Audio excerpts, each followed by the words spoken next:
fans and model railroaders. James with the Boulder Creek Yard here with your weekly update for the National Model Railroader Build-Off from Walthers.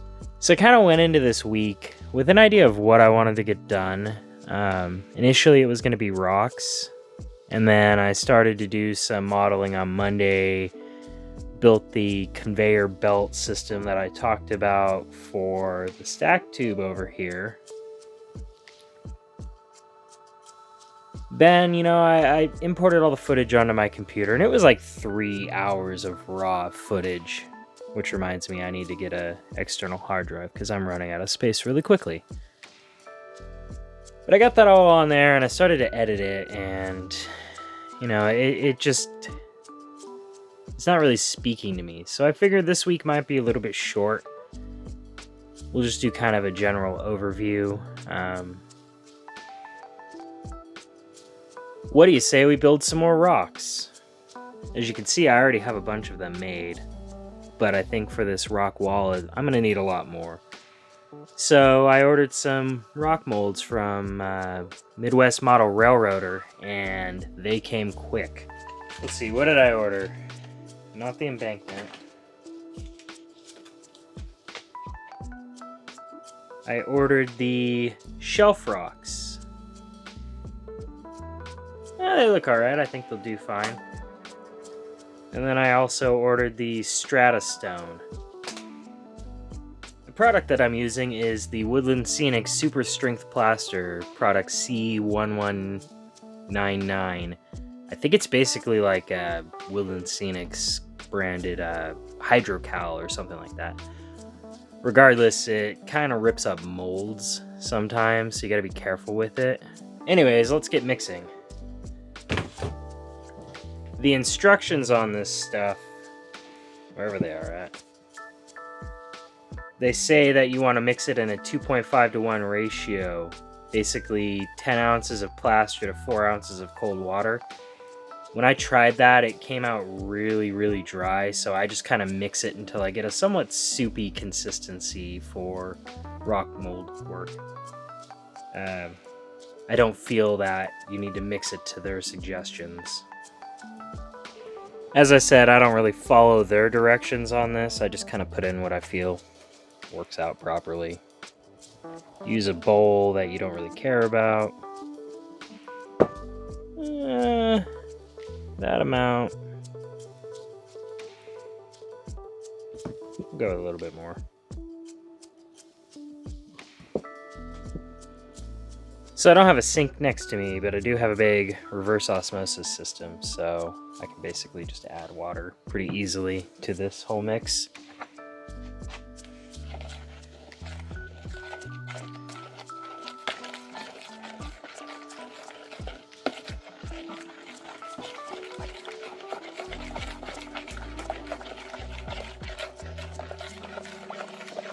So this came out really soupy.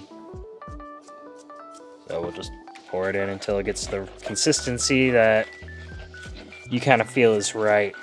I like to be able to pour it in kind of like thick pancake batter, or maybe a little bit thinner, depending on the mold, really.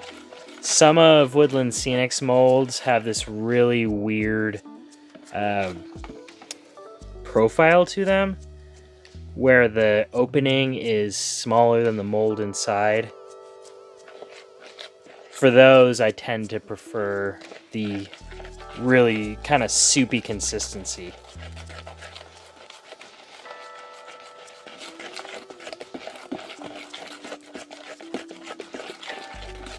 So, you see how that kind of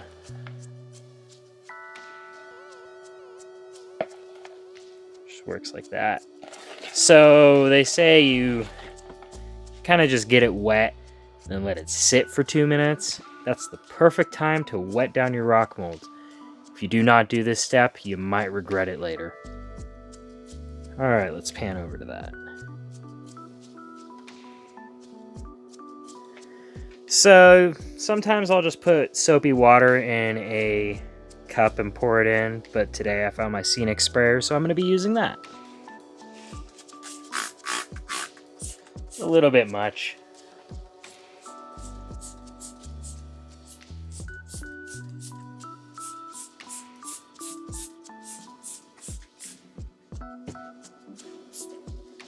So you just kind of wet it down.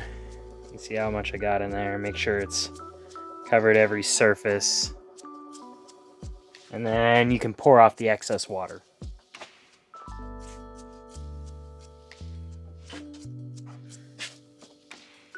It's not really going to hurt anything. You're making rocks. You're not making something that needs like a really strong structure.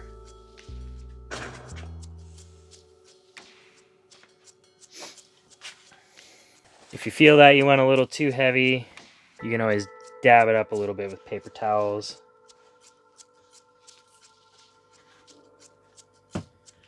All right, I think we're at about the time to restir this.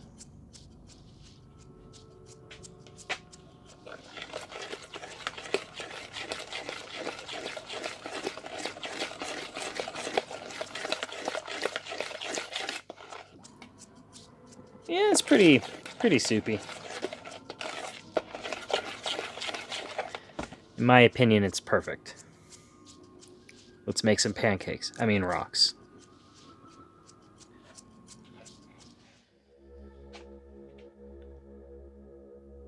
Gee, I hope the other camera is recording properly.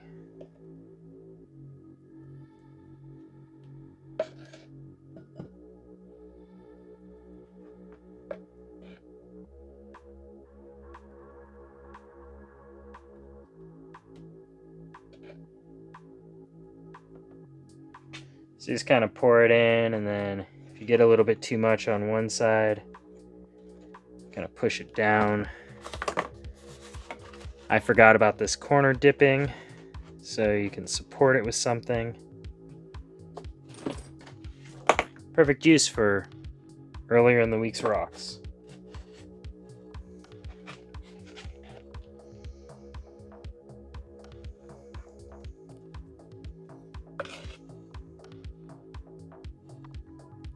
You can also use regular plaster of Paris for this.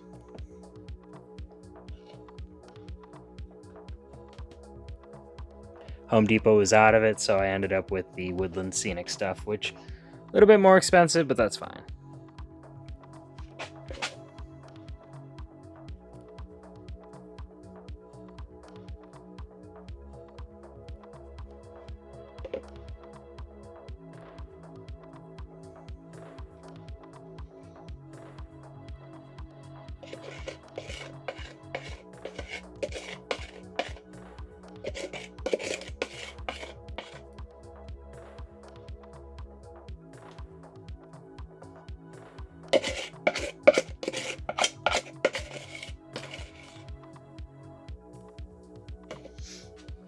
Don't worry if you don't fill your rock molds all the way. In fact, sometimes you may want to pour less in there, especially if it's got like a ridge in the mold. That way you can get different types of rocks without having to go buy a dozen different molds. Also, one thing you'll notice is that this plaster kind of got some of the bubbles from the soap. It's not a huge issue. You're going to get bubbles anyways. I get bubbles even when I use just plain water. So with this more soupy mix, you can take it and grab a pen to kind of hold this corner, and you just kind of tap it.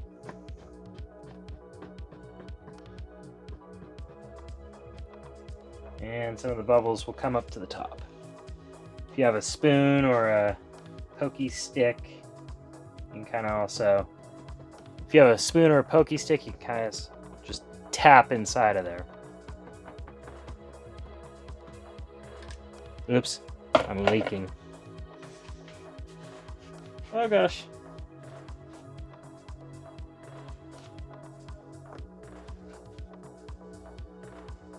Do this on a surface you don't care about.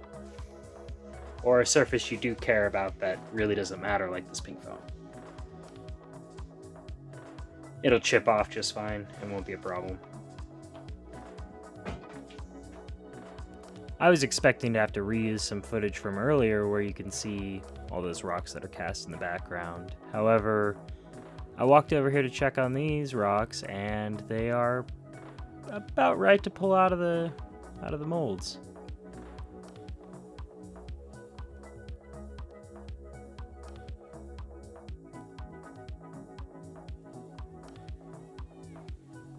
You can see how they're kind of foamy on the top from the soapy water and whatnot. That's not really that big of a deal. It'll be just fine. If you need to, you can always sand that part off. Anyways, the sooner you get these things out of the mold, the better.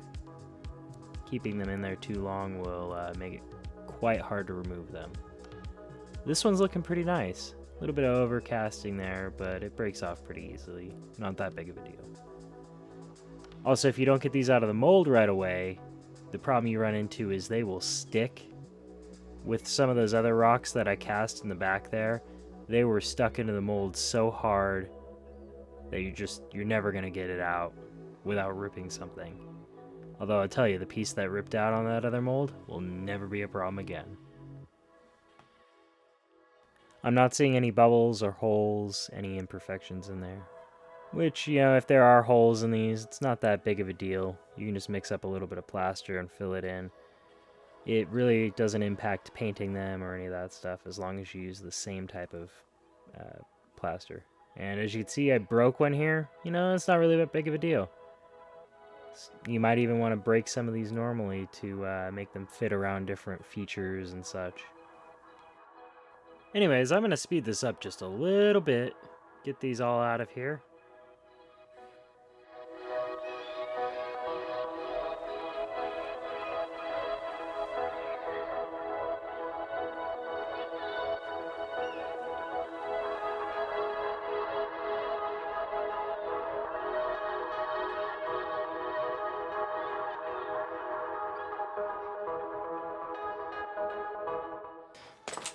Oh, darn.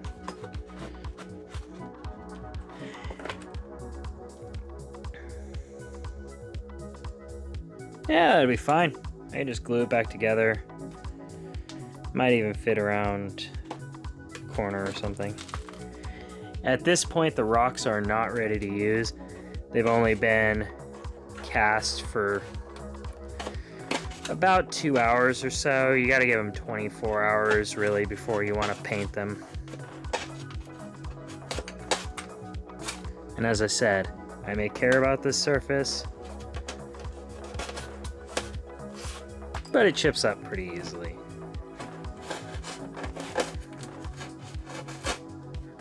Whoop. Anyway, Boulder Creek Yard out.